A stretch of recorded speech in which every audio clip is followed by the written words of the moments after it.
Olá, alunos e alunas! Eu sou Sérgio Maltaz, para quem não lembra de mim, e eu sou o professor de Química Orgânica de vocês. Por conta da crise sanitária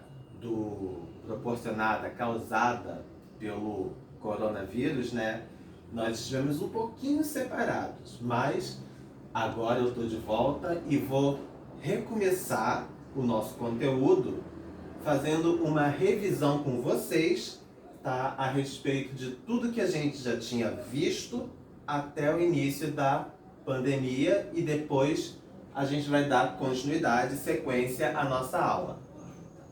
Na videoaula de hoje, nós vamos rever o conceito do que é química orgânica e os princípios em que a química orgânica se baseia.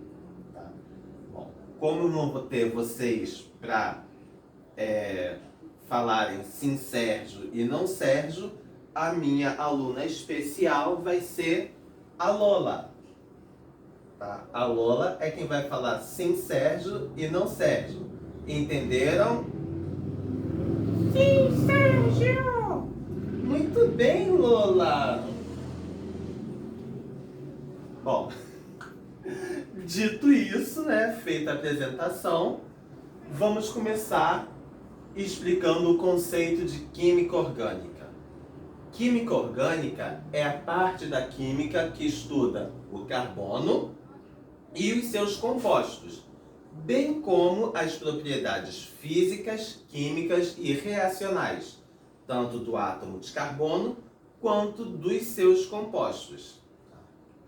E a química orgânica, ela está baseada em três princípios, ou melhor, em três postulados, que foram formulados por dois cientistas, Couper e Kekulé. Por isso, os postulados são chamados de postulados do carbono ou de postulados de Couper e de Kekulé. O primeiro princípio, o primeiro postulado do carbono, diz que o carbono forma 4 ligações. Por que o carbono forma 4 ligações? Não uma, nem duas, nem três. Ele sempre vai formar 4 ligações. Isso acontece por conta da distribuição eletrônica. O átomo de carbono, que tem 6 elétrons, vai ter a distribuição eletrônica em subníveis, ou seja, distribuição eletrônica de acordo com o diagrama de Pauli, da seguinte forma: 1s2, 2s2, 2p2. Isso indica que na camada de valência, a camada mais externa, a camada com maior número, ele vai possuir 4 elétrons, 2 no subnível S e 2 no subnível P. O segundo postulado diz que as 4 ligações, elas são iguais entre si.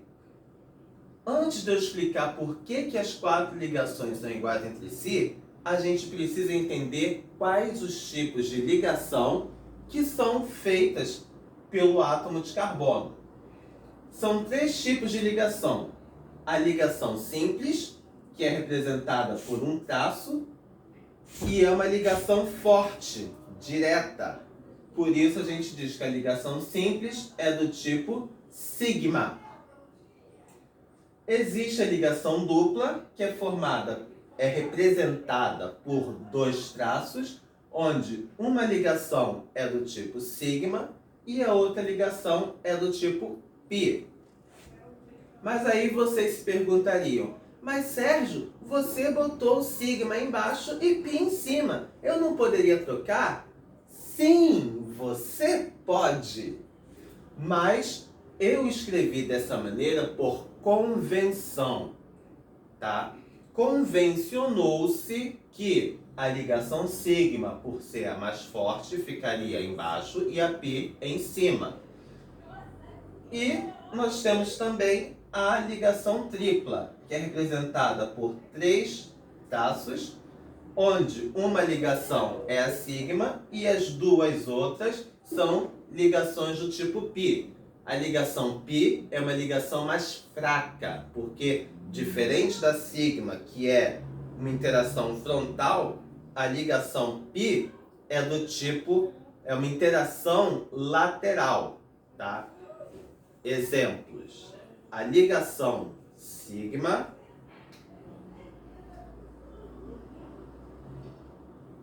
é uma ligação frontal, direta. E a ligação π é uma interação lateral, ok? Que é mais fraca, mais fácil de ser rompida. Dessa forma, a gente pode partir agora para a explicação do porquê que as 4 ligações do carbono, feitas pelo átomo de carbono, são iguais entre si. Isso acontece por conta de um fenômeno, de uma propriedade chamada hibridização. Na distribuição eletrônica do átomo de carbono, a gente tem o núcleo e na camada K 2 elétrons e na camada L 4 elétrons divididos em 2 subníveis, subnível S e subnível P. Se as 4 ligações fossem com elétrons em camadas de nível, em subníveis energeticamente diferentes, as ligações não seriam iguais entre si. Mas a hibridização, ela gera um orbital híbrido, que ele é intermediário, ou seja, está energeticamente falando, entre o orbital S e o orbital P. E nesse orbital híbrido, os elétrons, eles vão se acomodar. Os 2 elétrons do orbital S e os 2 elétrons do orbital P vão passar a se acomodar nesse orbital híbrido de mesma energia.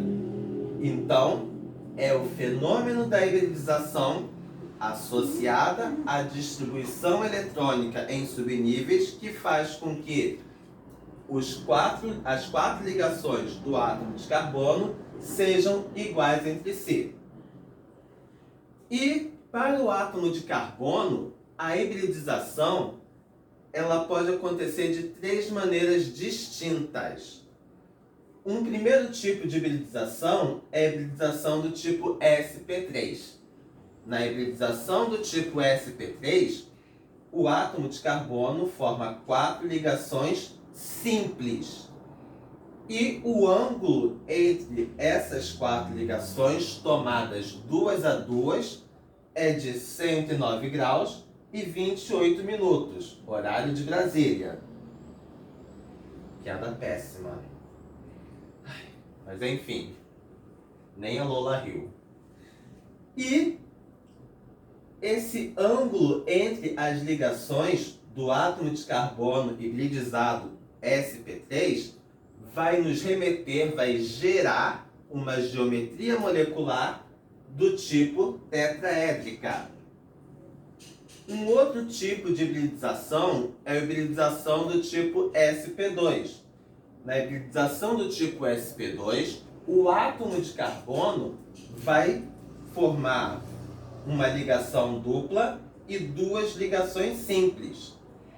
O ângulo entre 2 ligações simples ou entre uma ligação dupla e uma ligação simples é de 120 graus, o que vai nos remeter a uma geometria trigonal plana. Já a hibridização do tipo sp vai gerar carbonos que fazem uma ligação tripla e uma ligação simples, ou um átomo de carbono que faça 2 ligações duplas, que acumule em si 2 ligações duplas. Dessa maneira, pelo átomo de carbono acumular 2 ligações duplas em si, a gente costuma falar que esse átomo de carbono faz uma dupla acumulada.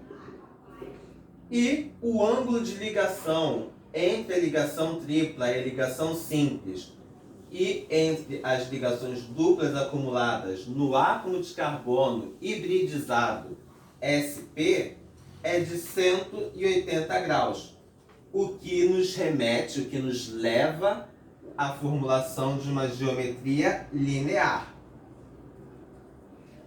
O terceiro postulado no qual a química orgânica se baseia diz que o átomo de carbono ele se liga a outros átomos e também a outros carbonos para formar cadeias carbônicas. O fato do átomo de carbono gerar cadeias carbônicas por se ligar a outros átomos de carbonos e a outros átomos, a outros elementos químicos, faz com que funções orgânicas sejam geradas. E no nosso conteúdo, tá, eu vou apresentar para vocês famílias de compostos orgânicos classificadas em funções orgânicas. Os hidrocarbonetos, eles apresentam apenas carbono e hidrogênio. As funções oxigenadas são a família de funções orgânicas que vão apresentar o átomo de oxigênio ligado à cadeia carbônica. No caso, aldeídos, cetonas, éster, éteres, ácidos carboxílicos. As funções nitrogenadas são as famílias de compostos orgânicos que vão ter nas cadeias carbônicas átomos de nitrogênio, como as funções orgânicas amida e amina. A gente vai também estudar os aletos orgânicos que possuem nas cadeias carbônicas átomos de halogênios. Quem são os halogênios? São os átomos da família 17 da tabela periódica: flúor, cloro, bromo e iodo. Mas Sérgio, e o astato? O astato também é da família 17. Sim, aluno, aluna. O astato também pertence à família 17, também é um halogênio.